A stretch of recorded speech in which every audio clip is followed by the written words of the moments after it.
Assalamu alaikum to all literature students. My today's topic is an introduction to literary studies by Mario Clarer. ये जो book है Mario Klarer की an introduction to literary studies, ये BS English literature के जो students हैं उनके semester 1 में इंक्लूड है और इसका ये फर्स्ट लेक्चर है। ठीक है, तो सबसे पहले हम जो मारियो क्लैरर हैं, जो राइटर हैं, उनकी बायोग्राफी देखते हैं। Mario Klarer is a professor of American studies at the university of Innsbruck, Austria. His recent research interest focus on Mediterranean piracy and slavery. Mediterranean piracy का मतलब है कि जो बहरा रोम, जो समंदर है, उस पर जो डाकाजनी की जाती थी, लूट मार की जाती थी, ठीक है, उस पर इन्होंने उसको बहुत ज़्यादा ऑब्जर्व किया, ठीक है, और इस पॉइंट को, इस नुक्ते को उन्होंने उठाया, ठीक है, इसकी बात की है, ठीक है, उन्होंने एंड स्लेवरी और ग़ुलामी की, ठीक है। His publications include Barbari captives and a short literary history of United state, ये इनके फेमस वर्क हैं। तो अब हम बात करते हैं an introduction to literary studies, उसमें उन्होंने क्या बात की है, ठीक है, मारियो क्लैरर ने। दिस इज़ क्लैरर्स मास्टरपीस, ठीक है, उनका बहुत फेमस वर्क है।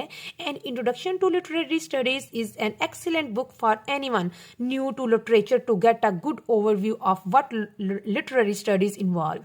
ये जो न्यू स्टूडेंट्स हैं लिटरेचर के लिए, उनके लिए ये वाली जो बुक है मारियो क्लैरर की, an introduction to literary studies, ये कंप्लीट गाइड है, ठीक है, जिससे वो समझ सकते हैं कि जो लिटरेरी स्टडीज़ है उसमें कौन कौन से वर्क्स इंक्लूड किए जा सकते हैं, कौन कौन सी चीज़ें शामिल की जा सकती हैं लिटरेरी स्टडीज़ में, ठीक है।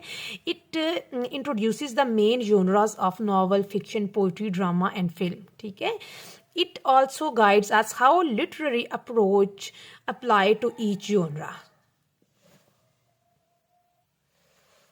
लिटरेरी स्टडीज़ में जो उन्होंने मेजर जोनरास की बात की है, उसमें सबसे पहले हम बात करेंगे फिक्शन की, ठीक है।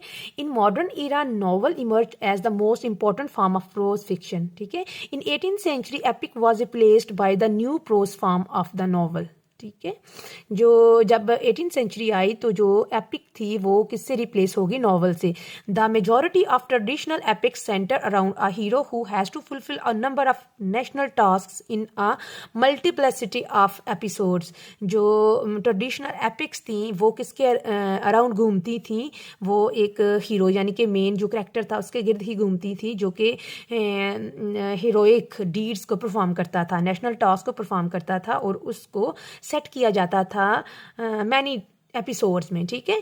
These epics are written in verse, और जो एपिक्स थी उनको वर्स में लिखा जाता था, and they are different from poetry and other forms of literature.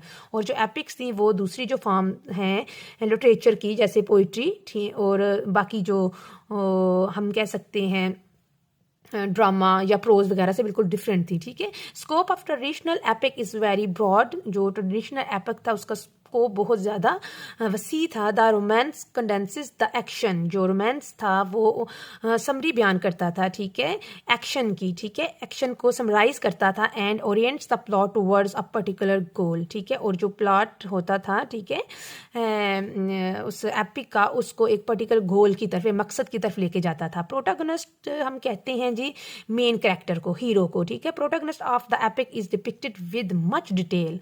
जो प्रोटैगनिस्ट था, ठीक है, उसको बड़ी ना डिटेल के साथ बयान किया जाता था। In romances individual traits such as insecurity, weakness और other qualities of the main character come to the foreground, ठीक है। और जो इंडिविजुअल की जो पर्सनल ट्रेट्स थी उसमें इनसिक्योरिटी, वीकनेस और बाकी जो क्वालिटीज थी उसको मंजर आम पर लेकर आया जाता, ठीक है, एपिक्स के जरिए। The newly established novel is characterised by the term realism and individualism. अब बात हो रही है, जो मारियो क्लैरर ने बात की थी कि जो इस एज में, जिस एज में हम जिंदगी गुजार रहे हैं, मॉडर्न एज में जो नॉवल है उसके जो मेन कैरेक्टरिस्टिक्स हैं वो क्या हैं जी? रियलिज्म और individualism. These features of the novel which in their attention to individualism and realism reflects basic socio historical tendencies of 18th century. 18th century की जो टेंडेंसीज थी जो कि अभी तक मौजूद है हमारे इस ईरा में भी हैं, ठीक है, उनकी बात की जाती है नॉवल में, ठीक है। The term novel however describes a number of subgenres. जो नॉवल है वो सब जोनरास को बयान करता है, such as Pekescu novel and Bildungsroman novel, the historical novel, utopian novel and Gothic novel. ठीक है.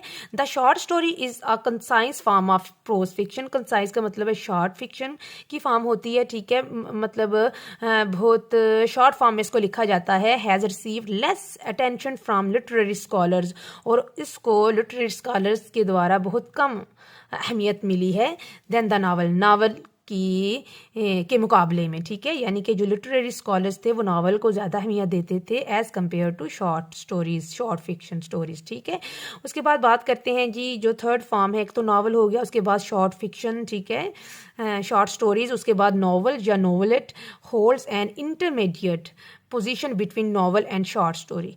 और जो नोवेला था उसका जो अहमियत थी वो अकॉर्डिंग टू लिटरेरी स्कॉलर्स हम कह सकते हैं कि वो उसकी दरमियानी हैसियत थी, कि सबसे ज़्यादा अहमियत नावल की, उसके बाद नोवेला की, और उसके बाद शॉर्ट स्टोरी की अहमियत थी. ठीक है, आई होप आपको इतनी समझ आई होगी. अगर आपको मज़ीद इस बुक की मज़ीद वीडियोस चाहिए, बल्कि BS इंग्लिश लिटरेचर की अबाउट आपको मज़ीद लेक्चर्स चाहिए, नोट्स चाहिए, तो आप इस चैनल को सब्सक्राइब कर सकते हैं. Thank you.